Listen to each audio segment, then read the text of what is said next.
سوپاس پێشەچی بۆ تیڤ ڕۆژ بۆ ئێوەی بەڕێز کە ئەمڕۆ ئەو هەڵەتان ڕخسان بۆ ئێمە بەشێک لە ژیان نامەی شاری هەولێر مێژووی هەولێر لە بەرامبەر ئەو دام و دەستگای ڕژێمی فاشی ئەفلاقی سەدام حوسێن کە ئێمە تێیدا بەشدار بوون لە ڕاپەڕینی 11 بەڵام دەمەوێت تەشخیص بکەمە سەر ئەوەی ئێمەی شوێیەکان حزبی شوێی کە بە بەرنامەوە پیلانێکی تۆکمە پێشوەخت کە لە 6 ئازاریش لە شاری هەولێر ئێمە خۆپیشاندانێکی گەورە کە بە بەیاننامەیەکی زۆر بەهێز و تۆند دژ بە ڕژێمی فاشی بەغداد ناو جەرگەی شاری هەولێر لە لای باخی شار ئێمە حزبی شوێی خۆپیشاندانێکمان کرد تۆقی ئەو ترس و ڕاوچەی هەرێم کوردستان با بڵێن ڕابرد و کوردستان کە تێیدا دەژیا ئەو تۆقەماشکان دژ بە بەحسەکان ئەوە بوو خۆپیشاندانێکی گەورەمان کردیان و سەتان ئەندامان و لایەنگرانی ئێمە بەشداریان تێدا کردو و ڕژێمیش وڵامیان داینەوە ئەوە بوو دایان مەفرەزە خاسەی هەولێر و جاشە خۆفرۆشەکان ئەوانە ڕوبەڕوومان بنەوە لەگە ئەمنی هەولێر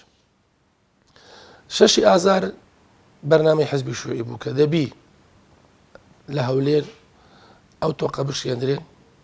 کە لە ڕاپەڕێنی با بڵێن دەواازەی ڕاپەرنەوەکە دەستی پێکرد و ئەمەش بە پیلانی پێشەنجنەوە کە حزب لەسەرکردایەتی و بە بەرنامەدا تەخوارە بۆ ئێمە کە لە ناوشار بنەوەکو پێشمەگەی تایبەتی ناوشار پاشان 11 با بڵێن کە بەرە بەیانەکەی 11 ئێمە لە سەعات 6ەوە لە ئەمەدا باشیدا بووین ئەوە بە نزیک دوای 6:30 بەیانی یەکەم شوێن کە مەرکە شەبابی هەولێر بوو لە سەتاقا سەشێستی لەوێن دەرێن دەستی پێکردتەقا پاشان ئەوەیە کە کۆنتترۆل کاوگیرا و جەماوەرەی زۆریش هاتە زادێ پاشان کاوە بوو ئیتر بەرەو بازار شۆڕبووینەوە مەرکەش و تەی سەیداوەی فەرقە فاروقی لێبوو کە ئێستا وەزارە دەستگای شەهیدانە ئەلەوێ مقاومە کرا نزیکەی سەعاتێک زیاتر ئەوهالا لێن دەرێش چەندین جێشی شعبی و چەندین ئەمنی خۆفرۆش ئەوانە تێدا کوژدان و هەڵاتن و یا خۆیان بەدەستدا پاشان بەرەو پارێزگای هەولێر بەڕێکەوتین بە هەمان شێوەش لێژ مقاومەچیان کرد بەس مقاومەکەوێ زۆر نەبوو بەداخەو لەوێ چەندین با بڵێن کەس شەهید بوو بریندار بوو لەوانەیە چند خوشتی فارزباوەی بوو کە هەر لە پێشە من پێیکرد من یەکەم کەس بوو کە دەستم گرمکی دێت تەواو بگوتێ من بە سینجی کەت بوو ئەو ئافرەتە لەوێ شەهید بوو دوسێکی تریش گەنجەوە بریندار بوون و شەهید بوون ئەو بەس ئەوانی پارێزگا کە لیانەدا دیکە پارێزگاشمان کرد بەرەو داری ئەمە ڕۆیشتین ئەوێ زیاتر مقاومات هێبشتێ بوو لەگەن زەماوەر و ئێمە حزبی شووی کە چەکمان لە دەزوو چەند مەفرەزەیەک بووین بەردەوام بەرەو پێشەوە دەچوون مقاومە لە دایری ئەمنی هەولێر بوو لە بەلدا مەدیدێت کە ئێستا ئەنجومەنی وەزیرانە ئیتر خەڵکێکی زۆر ینی شاری هەولێر قارەمان بەشداری تیا کرد کە ئەوە بوو شاری هەولێر کە لە ئازادی بەشداری دایان شەهیدیدا و دایان من لەو شوێنە دوای 11 بریندار دەکرێم لە ناو دایرێ من دەکەوێنە شەڕی دەستەوە یەخا برایەکەم لە شەهید دەبیتن بە ئەمان شێوە چەند برادەریشتم بریندار دەبیتن و خەڵکی تر شەهید دەبی شاری هەولێر تا نزیکەی 12 نیوەڕۆ سەتان هەشتای کۆنتترۆل کرا برێن کوژداد ئەو خەڵکانێکیدا هەراتنەوە خوان شاردەوە ڕژێم بەعز فاشەکان بەڵام بەشێک لە مەفارس خاسەکان و هەندێک لە جاشتەکان هێشتا لە هەندە شوێن مقاومەیان دەکەن بەڵام هەولێر ینی سەرەکی ئەو هێزەی نما ڕژێم کە تێدا هێزی ببینێ و بەرگری بکە تا هەلیکۆپتەرەکانی دەسوڕانەوە ئەوانیش بە هەمان شێوە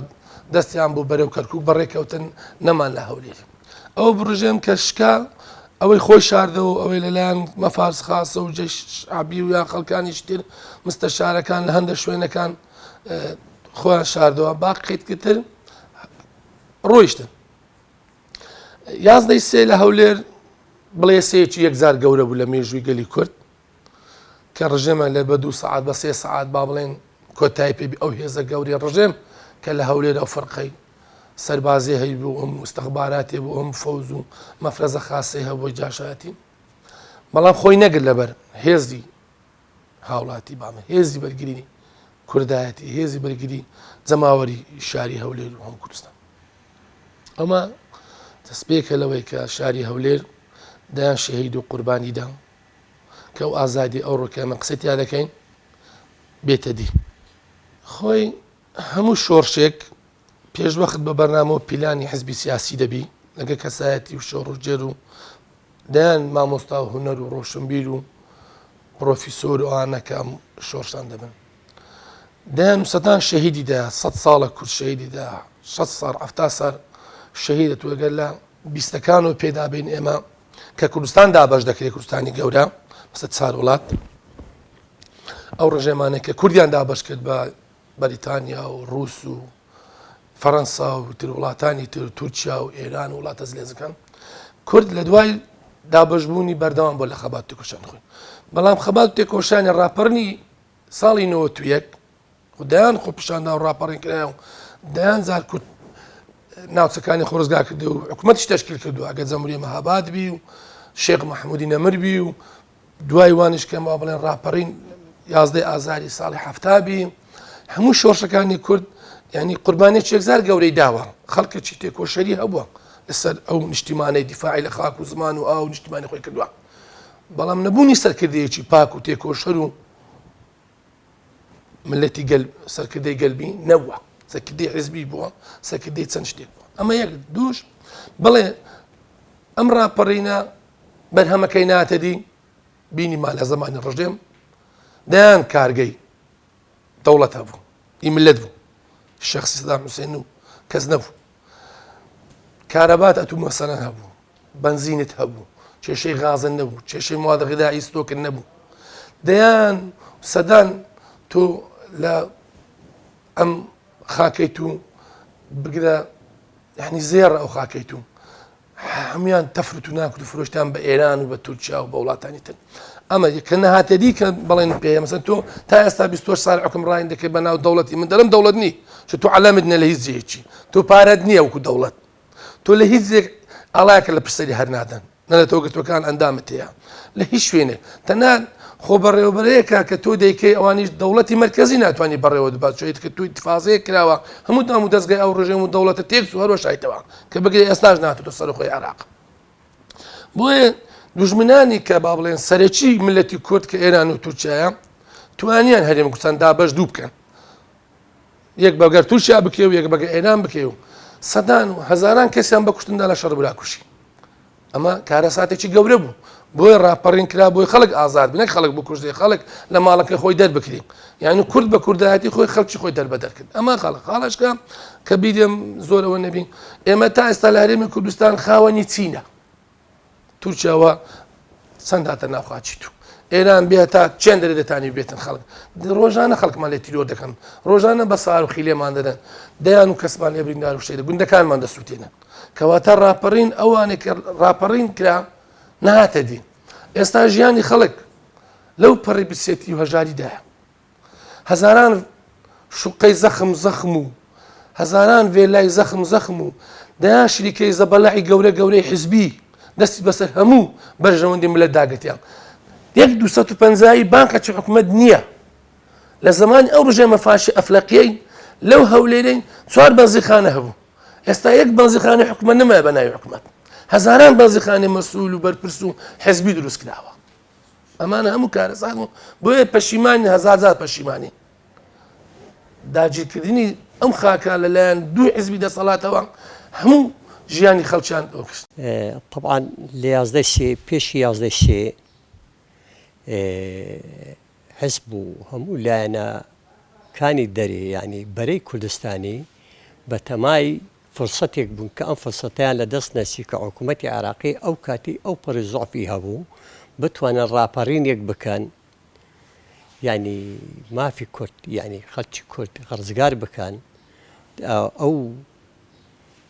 تۆڵەی ئەم هەموو ساڵەی کە ڕژێمی بەعز لە گەلی کوردی کردووە بە تعریب و تەبعیس و نازانم چی و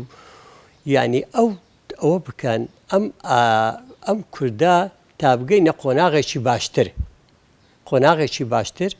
بۆ ئەوەی هەوڵماندا تەبعاً بە هەموو حیزبەکەی مەش لە ڕێگای ئەوە ئێمەی ئاگادار کردەوە ئێمە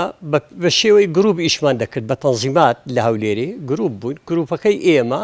طبعاً ئاگاداریان کردین لە ڕۆژی 11 ئادار ئەبێ ئەوە بکەن سەرکردایەتی حیزبیش پێ دەچوو ئەو کاتی لە نزیک هەولێرێ بی نەک لە دوور هەولێرێ بی چونکە هەندە شت نامە دەڕۆی بە زوو دەچوو دەهاتەوە نامەیان دەداینێ بلۆ مەسەلەن بدەنە ڕێزاشکان بدەنە ئەوانە ڕوولەی تفەنکانیان لە ڕژێمی بەعز بکەن نەک لە خەرچی بکەن یعنی ئەگەرنا هەندێک چەکمان بدەنی ئەگەرنا بێدەنگ بن لە ماری خۆیان تەقە لە خەڵک نەکەن لە جەماوەری ڕاپەڕیوی شاری هەولێر نەکەن ئەوە بکەن مقابلی ئەوەش ئێمە هەوڵ دەدەین و بڕیاریشی دەدەین کە ئەمانە لە کۆمەڵێک عقوبات و شتیوالە بتوانین لیان ببورین ئیتر بۆ ئەوی ئێمەش پەیوەندیمان بە زۆربەی خەڵکە کرد ئەوەی توانیمان پەیوەندیمان پێکرد ئەوەمان کردن ممچینە خەڵکە کاتنە ئیستیجابە باش بوو بە شێوەیەکی باش بوو نارێم 100% بەڵام دەستپێکی خەڵک پەیوەندیمان پێوەکرد و زۆر باشیش هاتن و تەقەشیان لە کەس نەکرد و ئەویان نەکرد و بەلکو لەوانەش هاتن هاوکاریان کرد و ئێمەش توانیمان ئەو شوێنانەی کە حیزب بۆی دانابووین ئەمن سەرکردایەتی گروپەکەم دەکرد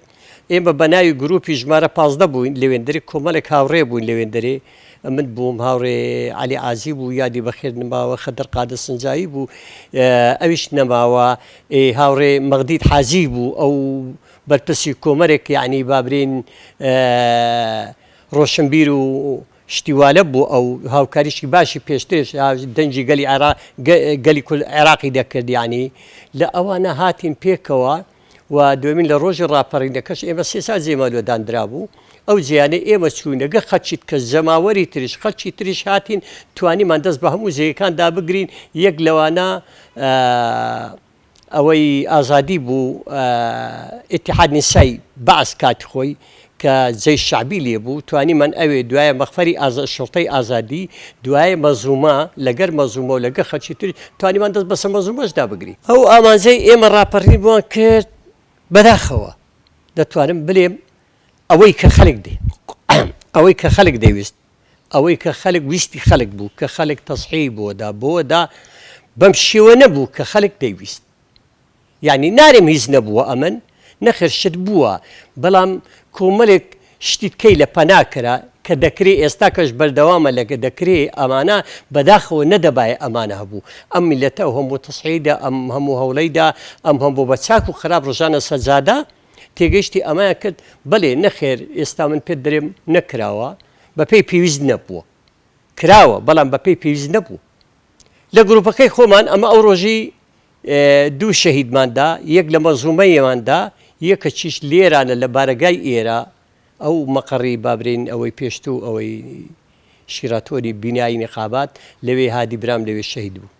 بەڵێ وە دووەمینش با پێت برم باسی ئەوەی ئێمە بەتەما نەبووین ئێمە ئەم هەموو گەندە ئەم ململانەی حزبی بکرێ بەتەما نەبووین ئەم هەموو گەندەلیانە هەبی بەتەما نەبووین عەدالەتی کۆمەڵایەتی نەبی بەتەما نەبووین زۆر شت شەفافیەت نەبی لە داهات و شتیوالا ئێمە ئەمەلی زۆرمان هەبوو ئەو شتانە نەبوو نەبی بەڵام بەداخەوە تاکو ئێستاش ئەو شتانە زۆری بەردەوامە